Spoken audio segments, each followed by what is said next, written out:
Hello everyone. संकलन में आप लोगों का बहुत बहुत स्वागत है। हम देख रहे थे क्लास 8 एनसीईआरटी इंडिया ज्योग्राफी चल रही है और ये था अपना चैप्टर नंबर 3। इसका नाम है खनिज और शक्ति संसाधन। ये चैप्टर हमने आधा कर लिया था पिछली वाली क्लास में और उससे आगे हम आज पढ़ेंगे। तो आज हम पढ़ेंगे ईंधन के बारे में। ईंधन किस प्रकार से होता है, कैसे यूज लेते हैं, हम उसका संरक्षण कैसे कर सकते हैं और किस प्रकार से हम उसका सही ढंग से उपयोग कर सकते हैं। इस प्रकार से जितने भी ईंधन के प्रकार हो गए वो सभी अपन आज पढ़ेंगे। तो अपन ने यहाँ तक कर लिया था कल ऊर्जा के परंपरागत स्रोतों तक अपन ने कल वाली क्लास में कंप्लीट कर लिया था। आज बात करते हैं ईंधन की। तो ईंधन इसका उपयोग पकाने के लिए और ऊष्मा प्राप्त करने के लिए व्यापक रूप से होता है। हमारे देश में ग्रामीणों द्वारा उपयोग की गई 50% से अधिक ऊर्जा ईंधन से प्राप्त होती है। ईंधन यानी जो अपन लकड़ियाँ चुग के लाते हैं उनसे ही खाना बनाते हैं और ऊष्मा यानी गर्मी भी उसी से प्राप्त करते हैं। पौधों और जानवरों के अवशेष जो लाखों वर्षों तक धरती के अंदर दबे रहे थे, ताप और दाब के प्रभाव से जीवाश्म ईंधन में परिवर्तित हो चुके हैं।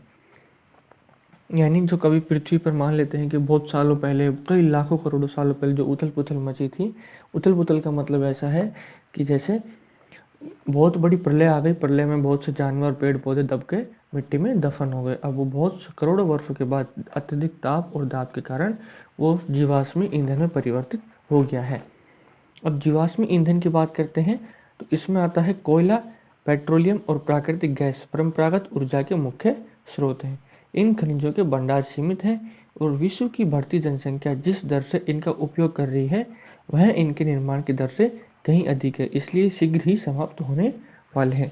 यानी जो जीवाश्मी ईंधन है आपने जैसे पेट्रोल, गैस, कोयला, प्राकृतिक गैस हो गई, सीएनजी हो गई, एलपीजी हो गई, ये सब सीमित मात्रा में ही उपलब्ध है। और जैसे जैसे अपने विश्व में जनसंख्या बढ़ती जा रही है हम उसी प्रकार इनका तेजी से उपभोग कर रहे हैं। अगर अपने उपभोग की जो लिमिट है उसको सीमित नहीं करेंगे तो आने वाले कुछ ही सालों में, ज़्यादा सालों की बात नहीं है, थोड़े बहुत सालों में ही इनमें कमी हो जाएगी या ये पूर्णतः समाप्त हो जाएंगे। अब सबसे पहले बात करते हैं कोयले की। तो यह बहुतायत में पाए जाने वाला जीवाश्मी ईंधन है। इसका उपयोग घरेलू ईंधन में भी करते हैं अपन, कोयला घरों में भी यूज लेते हैं। उद्योगों जैसे लोहा और इस्पात में भी कच्चे जो कोयला होता है उसका उपयोग किया जाता है। वाष्प के इंजनों में होता है जो रेलगाड़ी के होते हैं और विद्युत उत्पन्न करने में भी किया जाता है।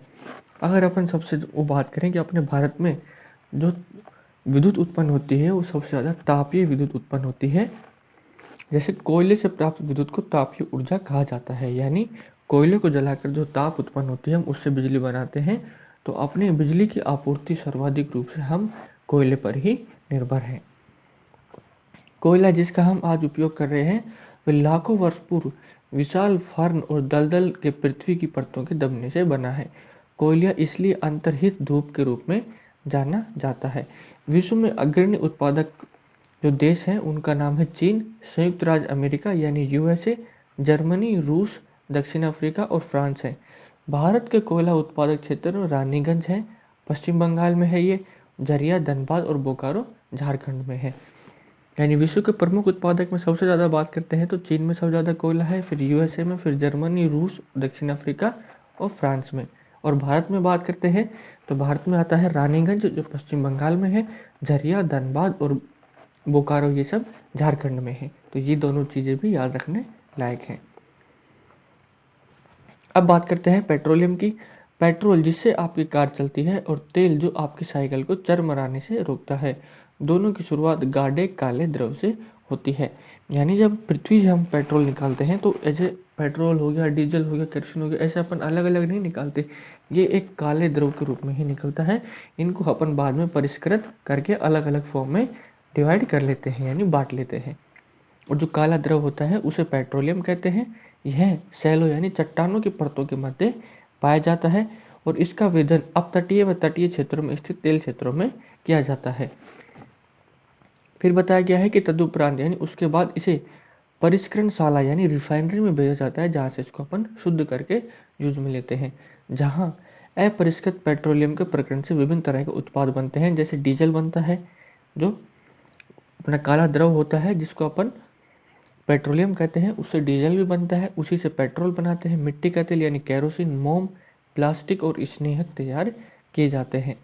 पेट्रोलियम और इससे बने उत्पादकों को काला सोना कहा जाता है, यानी काला सोना भी हम पेट्रोलियम को ही कहते हैं क्योंकि ये बहुत ही अधिक मूल्यवान है। अब देखते हैं यहाँ पे बताया गया है शब्द की उत्पत्ति। पेट्रोलियम शब्द लैटिन शब्दों में पेट्रा अर्थात सेल यानी चट्टानों के, ओलियम अर्थात तेल यानी लिया गया, इसलिए पेट्रोलियम करते थे सेल तेल यानी चट्टानों से निकला हुआ तेल, इसलिए इसको पेट्रोलियम कहा जाता है। अब आगे बात करते हैं कि पेट्रोलियम के मुख्य उत्पादक देश ईरान, इराक, सऊदी अरब और कतर है। यानी मुख्य उत्पादक देशों की बात करते हैं पेट्रोलियम के तो वो हो जाएंगे ईरान, फिर इराक, सऊदी अरब और कतर है। अन्य मुख्य उत्पादक हैं संयुक्त राज्य अमेरिका यानी यूएसए, रूस, वेनेजुएला और अल्जीरिया, ये भी पेट्रोलियम उत्पादक जहाँ पर बहुतायत में पेट्रोलियम का उत्पादन होता है वो देश है। फिर भारत में बात करते हैं। भारत में मुख्य उत्पादक क्षेत्र है असम में डिगबोई नामक जगह है, मुंबई में बॉम्बे हाई तथा कृष्णा और गोदावरी नदियाँ के डेल्टा है। यहाँ पर भारत में पेट्रोलियम उत्पादन किया जाता है। हम 85% जो अपन यूज करते हैं 85% पेट्रोलियम हम आयात करते हैं और 15% हम अपने देश में ही निकालते हैं, यानी हम बहुत ही बड़े रूप में आयात पर निर्भर है पेट्रोल के मामले में, यानी पेट्रोलियम के मामले में। फिर बात करते हैं प्राकृतिक गैस की। प्राकृतिक गैस पेट्रोलियम निक्षेपों के साथ ही पाई जाती है और तब निर्मुक्त होती है जब अपरिष्कृत तेल को धरातल पर लाया जाता है। यानी जब हम पेट्रोलियम निकालते हैं तो पेट्रोलियम के साथ साथ ही प्राकृतिक गैस भी निकलती है और जैसे ही हम वो जो काला गाढ़ा द्रव होता है जिसे हम पेट्रोलियम कहते हैं उसे हम खोदकर ऊपर लेके आते हैं, उसके साथ ही ये जो प्राकृतिक गैस है वो भी निकलती है। इसका उपयोग घरेलू और वाणिज्यिक ईंधनों के रूप में किया जा सकता है। रूस, नॉर्वे, यूके और नीदरलैंड प्राकृतिक गैस के प्रमुख उत्पादक हैं। भारत में जैसलमेर में निकलती है, कृष्णा गोदावरी डेल्टा में निकलती है, त्रिपुरा और मुंबई के कुछ अपतटीय क्षेत्रों में प्राकृतिक गैस संसाधन हैं। विश्व के बहुत कम देशों के पास प्राकृतिक गैस के अपने पर्याप्त भंडार है, यानी विश्व में बहुत ही कम देश है जिनके पास प्राकृतिक गैस के पर्याप्त भंडार उपलब्ध हैं। फिर देखो यहाँ पर फैक्ट बताया गया है कि संपीड़ित प्राकृतिक गैस यानी सीएनजी कंप्रेस्ड नेचुरल गैस एक प्रचलित पर्यावरण हितैषी ऑटोमोबाइल ईंधन है। हितैषी का मतलब ये है क्योंकि ये पोल्यूशन नहीं करता, इसको जलाने पर पोल्यूशन बिल्कुल नाम मात्र के बराबर ही होता है क्योंकि यह पेट्रोलियम और डीजल की तुलना में बहुत कम प्रदूषण करती है। आजकल आपने देखा भी होगा कि सीएनजी की गाड़ियों का चलन बहुत ही अधिक है। फिर इसके बाद बात करें कि हमारे द्वारा जीवाश्मी ईंधनों के उपभोग की तीव्र वृद्धि ने चिंताजनक दर से इन्हें समाप्ति तक पहुंचा दिया है। इन ईंधनों के जलने से निकलने वाले विषैले प्रदूषक भी चिंता का विषय है और जीवाश्मी ईंधन का अनियंत्रित जलना अनियंत्रित टोंटी के टपकने के समान है जो अंततः सूख जाती है। यानी ये कह रहे हैं जैसे कोई अपनी टंकी है, टंकी से जो टोंटी होती है उससे जल टपकता रहता है ना धीरे धीरे, तो एक टाइम ऐसा आएगा कि वो टंकी बिल्कुल ही खाली हो जाएगी। उसी प्रकार जो ये पेट्रोलियम पदार्थ है, जीवाश्मी ईंधन है, चाहे वो प्राकृतिक गैस हो गया हो, पेट्रोलियम हो गया हो, कोयला हो गया हो, अगर हम इन पर नियंत्रण नहीं किया गया, इनके उपभोग पर नियंत्रण नहीं किया गया तो एक समय आने के बाद ये बिल्कुल ही खत्म हो जाएंगे। इसने हमारा ध्यान ऊर्जा के विभिन्न गैर परंपरागत स्रोतों के दोहन की ओर बढ़ाया है जो जीवाश्मी ईंधनों के स्वच्छतर विकल्प हैं। अब बात करते हैं हम जल विद्युत की। जल विद्युत क्या है कि बांधों में वर्षा जल अथवा नदी जल ऊंचाई से गिरने के लिए संग्रहित किया जाता है और बांध के अंदर से पाइप के द्वारा बहता हुआ जल बांध के नीचे स्थिर टरबाइन के ऊपर गिरता है। घूमते हुए ब्लेड जनरेटर को विद्युत के लिए घुमाते हैं, तब यह जल विद्युत कहलाती है। विद्युत उत्पन्न करने के बाद जो जल बहता है उसे नदियों में उसका उपयोग कृषि में किया जाता है। विश्व की ऊर्जा का 1/4 हिस्सा जल विद्युत से उत्पन्न होता है। विश्व में जल विद्युत के अग्रणी उत्पादक देश हैं पैराग्वे, नॉर्वे, ब्राजील और चीन। कौन कौन से हैं? पैराग्वे, नॉर्वे, ब्राजील और चीन। और भारत में कुछ महत्वपूर्ण जल विद्युत केंद्र हैं जैसे भाखड़ा नांगल, गांधी सागर, नागार्जुन सागर और दामोदर नदी घाटी परियोजनाएं। अब देखते हैं जल विद्युत परियोजना या जल विद्युत अपन कैसे ज्ञात करते हैं। देखो ये अपन ने जो यहाँ पर नदी है यहाँ पर बांध बना दिया है, ये देखो बांध बन गया यहाँ पर। अब बांध के बाद हमने यहाँ पर पानी को इकट्ठा कर लिया, जैसे देखो यहाँ पर ही पानी को इकट्ठा किया गया है और यहाँ पर थोड़े बहुत गेट खोल दिए गए हैं। अब देखो यहाँ पे अपन ने लगा दिया है टरबाइन। अब इस जो जल के भंडार है इसको हम एक पाइप के द्वारा छोड़ते हैं, जैसे ही पाइप के द्वारा छोड़ते हैं तो इस पानी के जो बहाव है उस बहाव की वजह से टरबाइन रोटेट करता है रोटेट यानी घूमता है, और जिस प्रकार से हम तेजी से बहाव आता जाएगा उसी प्रकार से घूमता रहेगा, और इसके घूमने के कारण जो विद्युत उत्पन्न होगी हम उसे अपने काम में या घरेलू यूज में ले लेंगे। तो इस प्रकार से जल विद्युत उत्पन्न की जाती है। जैसे अपना अल्टरनेटर होता है, अपन शादी में देखा होगा आप लोगों ने, ट्रैक्टर की सहायता से बिजली उत्पन्न करते हैं, ट्रैक्टर उसको घुमाता है और फिर वो बिजली उत्पन्न करता है। सेम यहाँ पर हम ट्रैक्टर की बजाय पानी का उपयोग कर रहे हैं कि जो पानी तो भाई बहकर तो नीचे आएगा ही, तो उस क्यों ना उस पानी के बहाव को यानी उस फ्लो से ही हम बिजली उत्पादन करें, और इस पानी को हम खेतों में छोड़ देते हैं सिंचाई के लिए या पेयजल के लिए। फिर देखो यहाँ पर फैक्ट बताया गया है कि विश्व का पहला जल विद्युत उत्पादन करने वाला देश नॉर्वे था। यानी क्वेश्चन ये पूछे कि विश्व का पहला जल विद्युत उत्पादन करने वाला देश का नाम बताइए, तो उसका आंसर हो जाएगा नॉर्वे। अब बात करते हैं ऊर्जा के गैर परंपरागत स्रोतों की। परंपरागत स्रोत में अपने जीवाश्म ईंधनों के बारे में पढ़ लिया है। अब देखो यहाँ पर बताया गया है कि जीवाश्म ईंधनों के बढ़ते उपयोग से ऊर्जा के गैर परंपरागत स्रोत का अभाव उत्पन्न हो रहा है। ऐसा अनुमान किया जाता है कि यदि वर्तमान दर से इनका उपभोग लगातार होता रहा तो इन ईंधनों के भंडार समाप्त हो जाएंगे। इसके अतिरिक्त इनका उपयोग पर्यावरणीय प्रदूषण भी पैदा करता है। यानी जो अपन ने परंपरागत स्रोत पढ़े थे, जैसे जीवाश्म ईंधन पढ़े थे, कोयला, पेट्रोलियम, प्राकृतिक गैस भी थोड़ा बहुत प्रदूषण तो करती है लेकिन उन दोनों से कम करती है। तो इनसे क्या हो रहा है, लगातार हम इनका उपभोग कर रहे हैं, तो एक तो इनके कम होने का खतरा है, यानी बिल्कुल ही खत्म होने का खतरा आ गया है। ऊपर से अपने पर्यावरण को हम नुकसान भी पहुंचा रहे हैं क्योंकि इनसे बहुत ही हानिकारक गैसें निकलती हैं। इसलिए गैर परंपरागत स्रोत जैसे सौर ऊर्जा अनलिमिटेड है, कितना भी यूज करो कभी खत्म नहीं होगी सूर्य की जो सौर ऊर्जा होती है। फिर पवन ऊर्जा, ज्वारीय ऊर्जा, और जो नवीकरणीय है और उपयोग की आवश्यकता है, यानी नवीकरणीय है, ये कभी खत्म नहीं होती, ये हर बार बार बनते रहते हैं। अब सौर ऊर्जा अपने सूर्य से प्राप्त होती है, पवन ऊर्जा जो हवा चलती उससे होती है, और ज्वारीय ऊर्जा के बारे में मैंने आपको पहले बताया गया था, किस प्रकार से ज्वार और भाटा आता है समुद्र में, उसके जो अपना होता है सूर्य और चंद्रमा के गुरुत्वाकर्षण के बल के कारण अपने जो पृथ्वी का जल है वो ऊपर और नीचे उड़ता है, तो वो होता है ज्वारीय ऊर्जा। अब देखते हैं यहाँ पर पवन ऊर्जा के बारे में बात बताई गई है कि पवन ऊर्जा से क्या क्या लाभ है। एक तो प्रदूषण मुक्त है, बड़े बड़े पंखे लगा देंगे, जैसे हवा चलेगी वो रोटेट करेंगे और उससे अपन एनर्जी प्राप्त हो जाएगी। एक बार स्थापित हो जाने पर विद्युत उत्पादन की कम लागत है, यानी एक बार ही इनको इंस्टॉल करने में, इन लगाने में ही खर्चा आता है, उसके बाद इसका जो रख रखाव है, मेंटेनेंस है, उसमें बहुत ही कम खर्चा आता है। सुरक्षित और साफ है।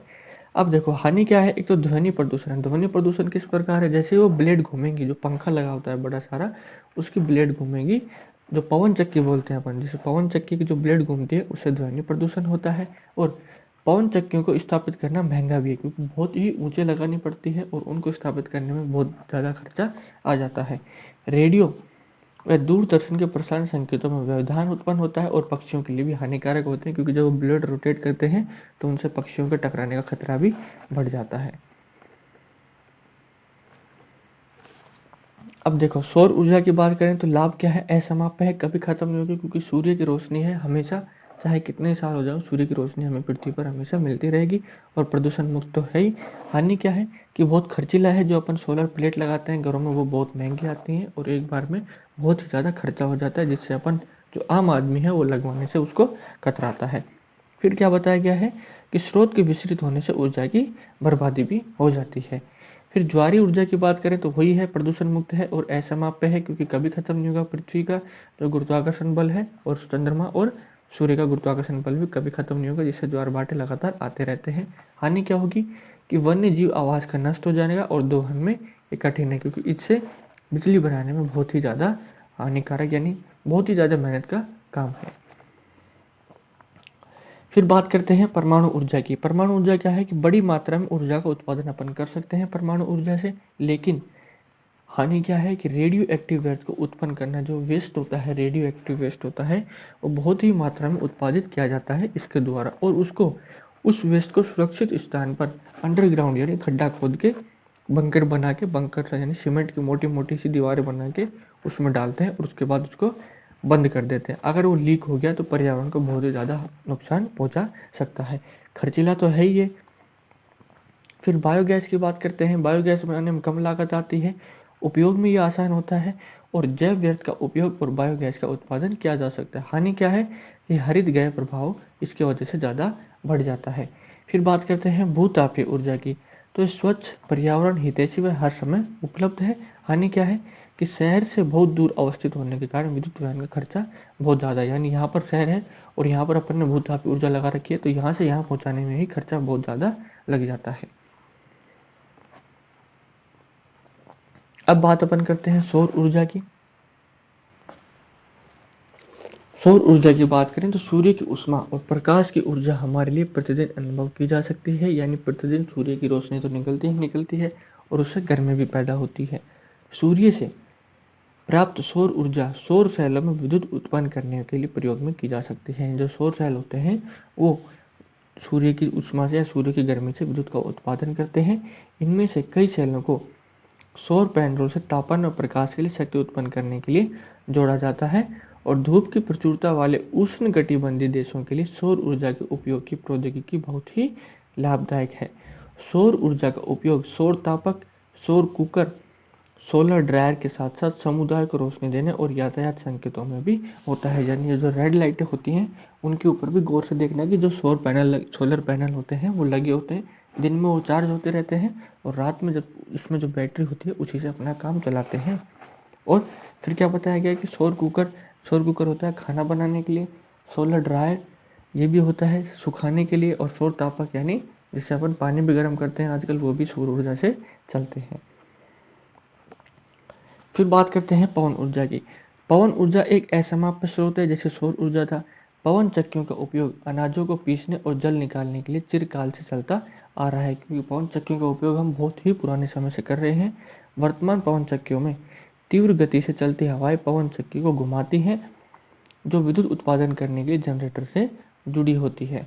पवन चक्कियों के समूह से युक्त पवन फार्म तटीय क्षेत्रों और पर्वतीय घाटियों में जहाँ प्रबल और लगातार हवाएं चलती हैं वहाँ स्थित है।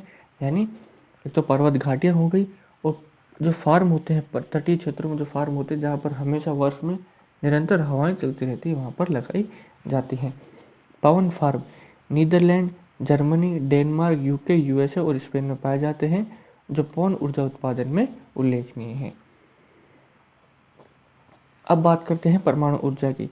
परमाणु ऊर्जा प्राकृतिक तौर से प्राप्त रेडियो सक्रिय पदार्थ जैसे यूरेनियम और थोरियम के परमाणुओं के केंद्रक में संग्रहित ऊर्जा से प्राप्त की जाती है।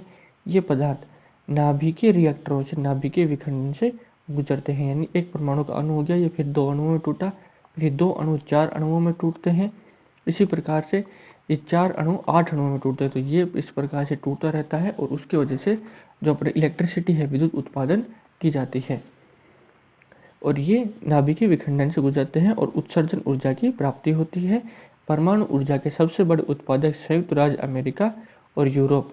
भारत में राजस्थान और झारखंड के पास यूरेनियम के भंडार यानी विशाल निक्षेप पाए गए हैं। विश्व की बात करते हैं तो संयुक्त राज्य अमेरिका यानी यूएसए और यूरोप है।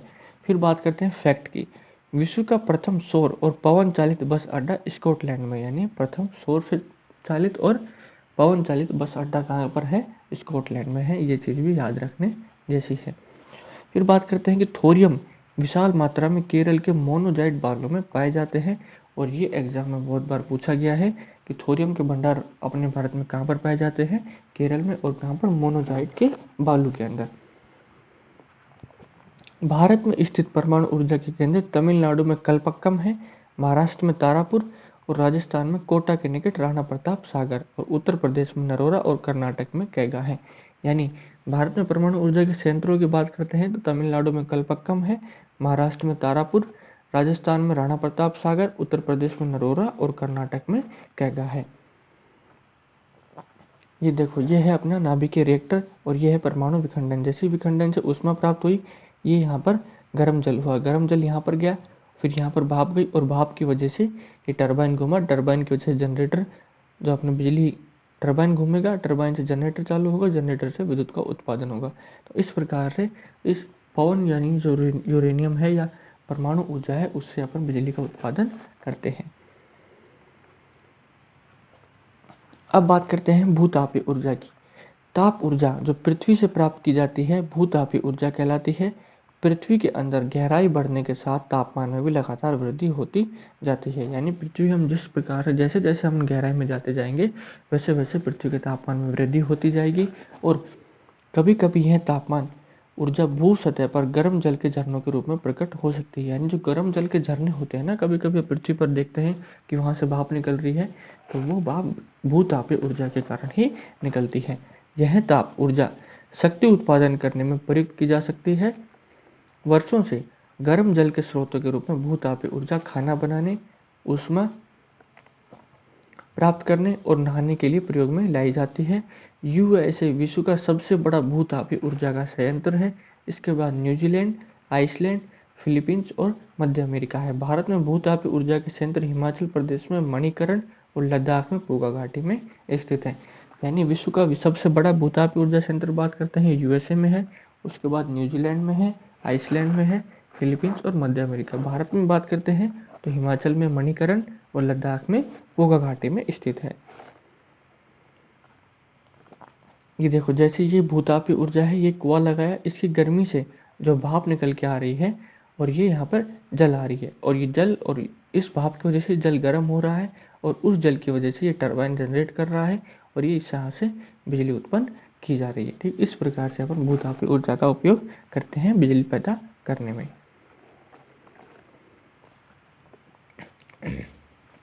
अब बात करते हैं, यहाँ पर एक और फैक्ट बताया गया है कि विश्व का पहला ज्वारीय ऊर्जा स्टेशन फ्रांस में बनाया गया था। यानी फ्रांस के अंदर विश्व का पहला ज्वारीय ऊर्जा स्टेशन का निर्माण किया गया था। अब बात करते हैं ज्वारीय ऊर्जा की।